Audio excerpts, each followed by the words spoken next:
Uninviting someone we never actually invited in the very first place. Uninviting someone we never actually invited in the very first place. So, my fiancé 30 for meters Mike has an acquaintance. Jen F early 30s. It's looking like we'll have to uninvite her, though she was never actually invited to our wedding to begin with. We know Jen through mutual friends, but in our wider social circle she's on the fringe for a series of things that happened years before we were around, but they weren't great. Jen is in a relationship that's pretty serious. They're moving in together. Despite that, she's made it clear that she has a crush on Mike.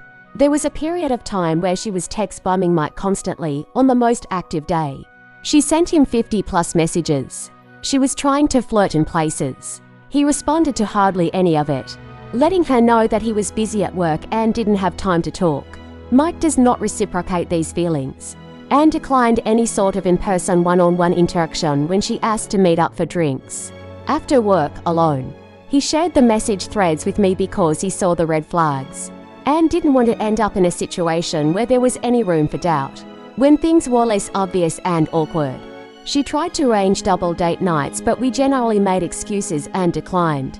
The one time we went out with them on a double date, she made an ass of herself at the restaurant by a gross display of dough with her partner and trying to dive into sex talk with kids with an earshot at the table next to us. All of us, including her partner, let her know that we weren't comfortable with where she was pushing the conversation, and she pouted and said we weren't any fun. Yes, she had been drinking. She made a big show of wanting to be girlfriends with me to my face with Mike present, but I've never heard from her once and she hasn't made any effort. I have no idea what her partner knows about or thinks of all this. This past weekend we learned that Jen has been telling others in our social circle that she's invited to our wedding when she never was, and is asking about our gift registry. We don't have one. We're having a tiny ceremony with less than 10 people present and a bigger catered party, but the guest list is still less than 50. Based on cast, and our friend's backyard isn't large enough to comfortably host more than that. But even if we weren't having an intentionally tiny wedding, she still would not be invited because neither of us consider her an actual friend. She's hurt that she wasn't invited to his stag party, which is just a board game night, but she was never a consideration. She's also complained that I overlooked her when having a shower or the bachelorette. I didn't even have a shower because we already own a home and are established, and I have zero reason to invite her to anything because we're not friends and she's been disrespectful. Two separate friends let us know that Jen is telling this tale. One of them tried to understand why she's lying about this by keeping it breezy and playing dumb, but she kept evading answering questions about it. My guess is she's telling people all this for two reasons. 1, she believes that she and Mike are friends and her feelings are hurt, and 2, she's possibly trying to ferret out the details, location of the ceremony and the party. We generally don't think anyone we invited would share this information with her. Given the general history in the social group, there's a chance she could manipulate it out of someone though. Needless to say, we think we've gotten to the point where we need to have a direct conversation with Jen over text, so there's no confusion that she's not invited and what she's doing is just, well, bizarre. We don't think we need to tell anyone connected to the wedding locations that she's specifically not invited at this moment, but we will if we need to. We mostly think she won't try to show up anyway. After the conversation, the plan is to block her on SMAN messaging platforms. Is this unhinged? Yes. Should I have to devote any energy or time to a 30-something-year-old woman who behaves this way? No. Is this totally absurd? Yes. Does she need serious help? Definitely yes. Added comments. Commenter: I would nip this in the bud. No more hanging out. No more texting, even block and delete. But I would first tell her that she's not invited. Maybe along the lines of, I need to clear something up. We were told that you have been saying you were invited to our wedding. We do not want you to be embarrassed, but there is no invitation. Do not apologize or make excuses. Just, you are not invited. It is clear and to the point. Block and delete right after that. Oppo, believe me, we haven't hung out directly with her since early 2024. When we do see her, which is rare, it's at birthday parties or other mutual social circle gatherings. She tried to organize a few more double dates after the first one, but we just kept politely declining. Mike hasn't blocked her and I haven't blocked her because I think we both thought she would get over this and move on, and if we gave it any attention, it would encourage her. Obviously, we were wrong. But yeah, otherwise, we're totally on the same page. We just never thought we'd have to have this conversation with anyone. Commenter, you're going to have to be blunt, and frankly, it wouldn't be best. If it comes from your fiancé, can he do it? Opus he's willing to, wants to, and suggested it. But he wants me present for the conversation but plans to lead it. We both like the idea of this being a united front and there being no question that this message is coming from both of us. I don't really plan on saying much to her. I could get loud and insulting, I guess, but it'll just feed into a label about being the territorial, jealous partner. I generally don't think it matters what I do. She's going to label me however she wants and I can't control it. The people that know us and love us in our friend circle both know us. So I'm not too concerned about perceptions about being perceived poorly. If anything, she's and has been for a while. The home-wrecking vibe is new but not surprising. Commenter, I would make it known to the group that she's not invited, never was. And anyone who hears her say something to the contrary is welcome to clear it up for her. This woman is causing drama for the fun of it. And people are just allowing her just to keep the peace. It's true, and that's our fault. We also just didn't think it would go this way. Most of our friends, especially our close friends, don't act this way. And she's so outside our daily sphere that it just didn't occur to us that there was more brewing in the background. Update August 1st, 2025 to 3 months later. It's been a while to get back to this. I'm not terribly active on Reddit and Summer has been really busy on top of the final detail planning around the wedding. A while back, I posted about having to uninvite my soon-to-be husband's 30 for meters acquaintance, Jen F30s, even though she was never invited and would never be invited. The background context is that Jen was interested in Mike and making it pretty obvious. Despite being in a committed relationship herself, Mike wasn't interested back and in the interest of not embarrassing Jen, thought that if he kept politely showing no reciprocation, that she would let the crush run its course and then move on. Instead, she started telling mutual friends a made-up story that we had invited her when we hadn't, and also complaining that she had never been invited to the stag or bachelorette parties. Despite a lack of friendship with either of us, we weren't all that concerned about her crashing the wedding, which is still several months now, but replies to my original post did press upon us both that we should actually be more concerned. We did take those comments to heart and set up measures with vendors to prevent her attempt to meddle with aspects of the wedding. The owner of the venue, which is just our friend's backyard, agrees that she likely won't show up, especially now, but he has various things in place to monitor the situation, including voice and movement-activated home security cameras on the property that would alert him if she showed up at the bottom of the driveway. The way the house, yard, etc. are configured, she doesn't really have another option to get in but through the house, and she wouldn't make it that far. The conversation with Jen happened. A friend of ours tripped going up the stairs in her home and broke her wrist that morning. Her husband was out of town at the time and she needed someone to drive her to the O. So I went with her. Mike added me as a third to the text conversation. So while I was there, I just wasn't able to be active on it. I caught up to it when it was basically over while I was in the waiting room. Mike opened by just wanting to understand if there was some kind of misunderstanding and the rumor mill at work, and noted the confusion it was causing. I really thought Jen would object to my being in the conversation, but she didn't bring it up and feigned concern about the stress that was being created by these rumors. He pointed out that two separate people both noted that she had lodged complaints about being excluded from being pre-wedding celebrations and also that she had been invited to our wedding to them. Jen denied it all at first. She insisted that she had not spoken to at least one of them at all, and that whatever she had said to the other was probably a misunderstanding. Her version of things was that she understood she hadn't been invited to our wedding, and assumed her exclusion was based on expense.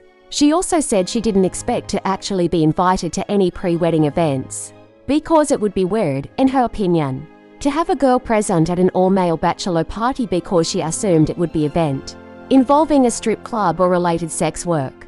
As an aside, Mike's actual stag party is a board game night because that's one of the hobbies that gives him a lot of joy, and he's sex positive, but strip clubs aren't his thing. But he didn't get into any of that. Instead, he just responded that he chose an activity that he liked doing. It had nothing to do with sex workers or invitee gender, and he was intentionally keeping it small. Mike's response to the wedding invite denial was to show her screenshots of conversations with the people who brought this to our attention. They had given full permission to share that with her. Jen's tone immediately shifted and she started insisting on moving to video chat. Mike didn't want to do that and declined. She kept on denying, at that point, what she had said. Insisted those folks were lying to us and causing drama. And was getting increasingly upset, all caps typing and a lot. SB news that there were people in social our group who never let her move on from the past. And were out to get her. Mike responded that he was sorry if that was the case. He didn't hold those sentiments. He wasn't even around when all that went down but wanted to emphasize 2 points. 1. He wanted to make it absolutely clear and certain that an invitation to the wedding was not on the table, and 2. While he considered them friendly, his takeaway from their interactions was that she was interested in him in a way that he was not going to reciprocate, and if he had somehow misread her intentions there was at least a desire for a friendship that he didn't feel was appropriate to pursue with her. Because much of what she wanted to talk about as a friend was too awkward and inappropriate, given that he doesn't really know her and he's engaged and she is a long-term partner. At that point, she kept reiterating how no one will ever let her move on from 10 years ago. And she was really upset that no one will recognize her efforts at changing or growth, and that the wider social group went out of their way to bully people who are neurodivergent. She didn't provide a response or apology for making things uncomfortable and awkward around the flirting attempts. He started to tell her that it was probably a good idea to end this conversation, since it didn't seem like they were going to resolve this, but she beat him to it by blocking him. A few days later, Mike got a few messages from her partner, who was upset and concerned that Jen, based on what he was hearing, was being attacked and bullied by us because of her checkered past in the group. Honestly, the guy was just trying to defend her, which I get, and he wasn't around for those events. So I don't know what Jen has told him happened, but I generally assume by the messages he sent, Jen has misrepresented the past to him as well. Mike thanked him for reaching out, said he understood that he was acting protectively toward Jen, and asked him what the partner understood about everything. The partner repeated a version of what Jen had told people, that her good friend Mike was being a bad friend by excluding her and allowing other people in the group to bully her by proxy about being autistic and past behavior, and that we had abruptly uninvited her because I had decided she was a threat and I was jealous of her. Mike set him as straight as he could by explaining that he never considered Jen a close friend, friendly at best, and that he wasn't even around for everything that happened years ago. So whatever opinions he had of Jen were his own and not entirely informed by the past. He also made it clear that Jen had never been invited to the wedding in the first place, and had let her know that.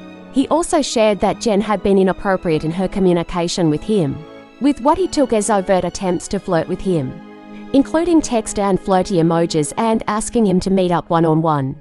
He offered to share those messages with him. Jen's partner asked to see some of it. Mike shared probably the more obviously blatant stuff. The partner didn't really say much after that. Just thanked Mike for what he shared, and the conversation just kinda died. We haven't heard from him since, but my guess is our version of events really didn't match hers and the jig was kinda up.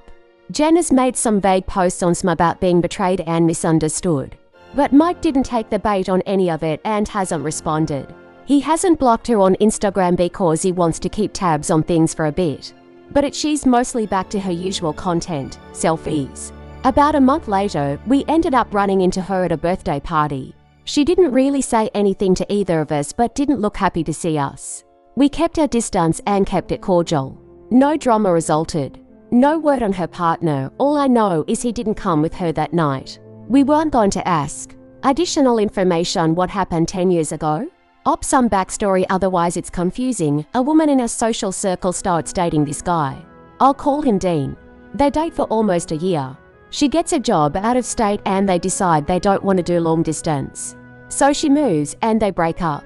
Dean, in the meantime, has made his own friendships with a bunch of people and is now considered part of the group. A little while after, he meets Jen at a bar and they start dating, and she makes friends and then also becomes part of this larger social circle. Dean is in the military and he gets assigned overseas. Jen and Dean try to make it work for a little while, but long distance is too hard and they break up. Jen stays local and friends with people. So that's the backstory. After the breakup, there's a girls' trip where people get pretty drunk and the conversation turns to the weirder things that they're all into in bed. When it's Jen's turn, she admits that she and Dean had a thing where they'd pick up another woman at a bar or whatever. And then, Jen would hook up with this woman while Dean watched them. I guess Dean would leave the room or whatever and pretend to go to bed. They would never tell this woman what was really happening. I don't know how many times that it happened, but it was a few, according to Jen. This does not go over well. A few of the women get angry and tell Jen how incredibly fucked up this is. Jen is like, totally surprised that people are mad at her and doesn't understand this is really gross. Fucked up behavior. It's a huge deal. A bunch of people stop speaking to Jen and she's effectively pushed out of the social group. She's very upset, very apologetic, but doesn't understand still why this is gross and terrible. Finally, a couple people basically told her that if she wants any hope of trying to salvage some of this, she needs to get into therapy and understand why this is so fucked up. She allegedly went and allegedly seemed to get it, improve, make amends, etc. Which is why a few people in the group still invite her to stuff. I guess in that process that's how she was diagnosed as having autism. But there are definitely other people in this group who don't see her working on herself as contingent as anything. That it's good that she did, but it doesn't change what happened and they didn't want to be friends. I would say that no one is out and out mean or rude to her these days. She just doesn't get invited to things, and people are cordial but standoffish. I think there was a general assumption she'd get the hint and stop showing up to things. Even if she was invited by people more willing to look past all this. She's still pretty hurt that some people won't look past this. I wasn't living here when this all happened and didn't know anyone involved. I wouldn't be likely to look past it either.